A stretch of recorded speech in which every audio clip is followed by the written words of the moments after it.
ખેડૂત ભાઈઓ, આપે આ વિડીયોનું થંબનેલ જોયું અને થંબનેલમાં જે ટાઇટલ છે એ ટાઇટલ પણ આપે વાંચ્યું અને સ્વાભાવિક રીતે સૌ પહેલો સવાલ આપના મગજમાં, દરેક દર્શકના મગજમાં એવો આવે કે ખેતી કરીએ છીએ, કાયમ કપાસ વાવીએ છીએ, તો ક્યારે કપાસ વાવવો એટલી પણ ખબર નહીં હોય અમને. શા માટે તમે આવી ચર્ચા કરો છો? પણ મુદ્દો જે છે એ છે કે દરેક વ્યવસાયમાં કાયમ માટે વ્યવસાય કરનારા લોકો પણ પોતપોતાના વ્યવસાયમાં પોતાના પાછળના સમયના અનુભવો, વિકસેલી ટેકનોલોજીનો વિશેષ લાભ લઈ શકવાની સાથે સાથે અનુભવોના આધારે પોતાના અત્યારના કામ કે આગામી કામોમાં જે કાંઈ ફેરફારો કરતા હોય છે એ ફેરફારો કરવાની જરૂરિયાત આપણા ખેતીના કામમાં પણ હોય છે. અને એમાં સૌથી અગત્યનો મુદ્દો છે આપણા ખેતીમાં આપણા વાવણીના સમયનો. એટલે વાવણીનો સમય મોટા ભાગે આપણે જે રીતે જે સિઝનનો પાક વાવતા હોઈએ છીએ એ જ રૂપમાં આપણે એનો સમય નક્કી કરવાનો હોય છે. પણ જ્યારે સમય નક્કી કરવો છે ત્યારે અત્યારની ટેકનોલોજી અને વીતેલા સમયના આપણા અનુભવોના આધારે આપણે સામાન્ય ફેરફારો કરીએ તો ઘણા બધા નુકસાનથી પણ ક્યારેક બચી જતા હોઈએ છીએ. અને આજે આપણે ચર્ચા જે કાંઈ કરીએ છીએ એ ચર્ચા આપણે કપાસના આપણા આગોતરા વાવેતરના સમયની પસંદગીના મુદ્દા પર ચર્ચા કરી રહ્યા છીએ. અને તેથી આ ચર્ચા ખૂબ અગત્યની છે. વાવણીને લઈને જ્યારે ચર્ચા હોય ત્યારે ખેતીમાં સૌથી અગત્યની ચર્ચા એટલે વાવણીની ચર્ચા. અને તેથી આપ સૌ દર્શક મિત્રો આ વિડીયોમાં અવશ્ય બન્યા રહેજો. નમસ્કાર ખેડૂત મિત્રો, જય કિસાન, જય ભારત. ખેડૂત ભાઈઓ, મે મહિનો બેસી ગયો છે, સાથે સાથે વૈશાખ મહિનાના જે કાંઈ દિવસો આપણા ઉપરથી પસાર થયા એમાં ગણેશ ચતુર્થીનું પર્વ પણ આપણે ઉજવી ચૂક્યા. હવે એ પર્વ ઉજવી અને તરત જ કપાસનું વાવેતર કરી અને આગોતરું પિયત આપી અને ઉગાડવાનું કામ કેટલાક ખેડૂતો દ્વારા શરૂ થઈ જતું હોય છે. અને એ કામ ચાલશે હવે છેક આપણા મે મહિનો પૂરો થાય અને જૂન મહિનો બેસે ત્યાં સુધી ચાલશે. જૂન મહિનો લગભગ અડધે પહોંચે એટલે મોટા ભાગે આપણા વિસ્તારમાં ચોમાસાની શરૂઆત થતી હોય છે. કોઈ વિસ્તારમાં, કોઈ જિલ્લાઓમાં 2-5 દિવસ વહેલો વરસાદ થાય, કોઈ જગ્યાએ 2-5 દિવસ મોડો વરસાદ થાય. પણ આપણા ચોમાસાની ઋતુના આગોતરા પાકના વાવેતરના સમયની શરૂઆતમાં આપણે દાખલ થઈ ચૂક્યા છીએ. હવે કપાસના પાકમાં આપણું ખેડૂતોનું એકંદર કાયમ માટે માનવું એવું રહ્યું છે કે શક્ય હોય અને આપણી પાસે પૂરતા સાધનો હોય તો આપણે જેટલો વહેલો કપાસ ઉગાડી શકીએ એટલો આપણને ફાયદો થાય.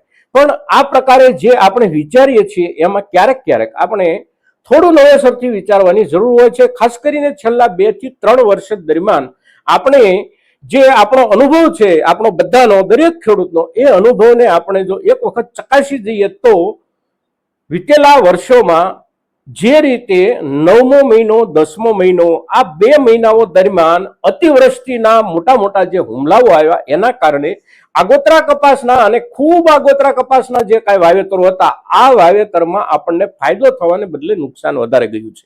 અને એ જે નુકસાન ગયું છે એનું કારણ એ હતું કે એ સમય દરમિયાન એટલે કે અતિવૃષ્ટિના સમય દરમિયાન આપણા આગોતરા કપાસના વાવેતરમાં પૂરેપૂરો ફાલ આવી ગયેલો હતો, પૂરેપૂરા ઝીંડવા થઈ ગયેલા હતા અને ખૂબ બધો માલ એમાં તરડીને તૈયાર થઈ ગયેલો હતો, જેને આપણે લઈ ન શક્યા. સાથે સાથે ઝીંડવા પર પણ ખૂબ વિપરીત અસર થઈ અને ફાલ પર પણ વિપરીત અસર થઈ. પરિણામે પાછોતરું થોડું જેનું વાવેતર હતું એ પ્રમાણે એ લોકોને આપણા કરતા એટલે કે આગોતરા વાવેતર કરેલા ખેડૂતો કરતા થોડો લાભ પણ થયો. હવે આ વર્ષમાં આપણે શું કરીએ તો વર્ષના શરૂઆતના સમયમાં જ્યારે આપણે વાવેતર કરતા હોઈએ છીએ ત્યારે આપણા પાકમાં તૈયાર થવાના જે કાંઈ દિવસોનો પીરિયડ હોય છે એ પીરિયડને ધ્યાનમાં લઈને આપણે વિચારીએ તો મે મહિનાની 5 તારીખથી આપણે શરૂ કરીએ તો 5 તારીખ, 7 તારીખ, 10 તારીખ કે કોઈ પણ દિવસો દરમિયાન આપણે આપણો કપાસ આગોતરા આયોજનથી ઉગાડીએ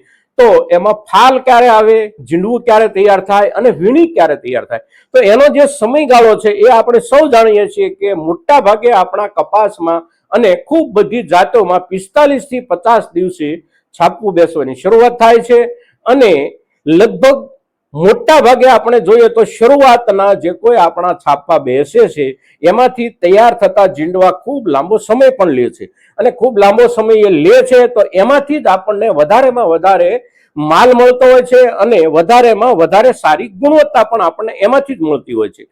પણ એ જે પાક આપણા જીંડવા તૈયાર થાય છે એ લગભગ 45 દિવસે બેઠેલા સાપમાંથી તૈયાર થતો કપાસનો પોદો આપણો બીજા 45 દિવસ જેટલો સમય લેતો હોય છે.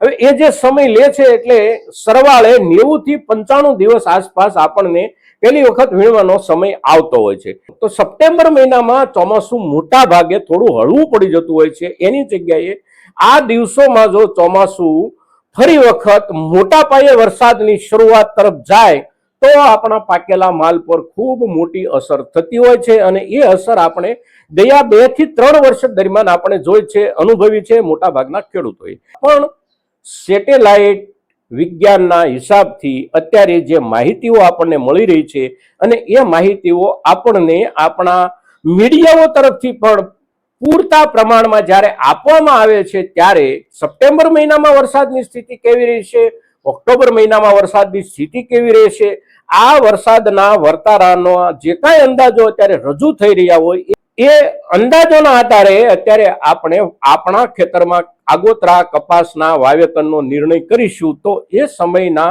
અતિવૃષ્ટિ કે વરસાદના કારણે થનારા નુકસાનથી આપણે અમુક અંશે અવશ્ય બચી જઈ શકીએ છીએ.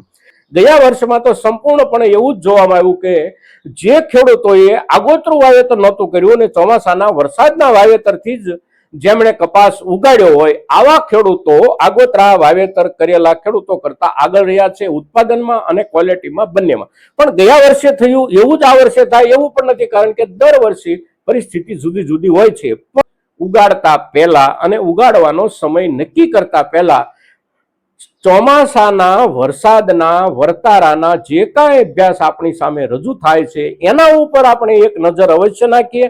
એને માટે કેટલી બધી ચેનલો આપણને માહિતી આપે છે, સરકારનું હવામાન વિભાગ આપણને માહિતી આપે છે, તો આ બધી માહિતીઓનો એક વખત સામાન્ય અભ્યાસ કરીએ.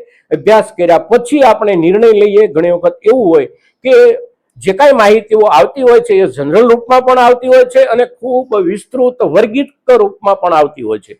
માની લો કે આપણા સૌરાષ્ટ્રમાં દરિયાકાંઠાના વિસ્તારોમાં ક્યારે વધારે વરસાદ થશે, અંદરના ભાગમાં ક્યારે વધારે વરસાદ થશે, કચ્છમાં ક્યારે વધારે વરસાદ થશે, ઉત્તર ગુજરાતમાં ક્યારે વરસાદ થશે વધારે, કયા દિવસો દરમિયાન, એની પણ વિસ્તૃત અને વિગતવાર પૃથક માહિતીઓ પણ અત્યારના સમયમાં આપણને ઉપલબ્ધ છે. ત્યારે આપણા વિસ્તારમાં કેવો વર્તારો બતાવવામાં આવે છે એના આધારે આપણે નિર્ણય લઈએ.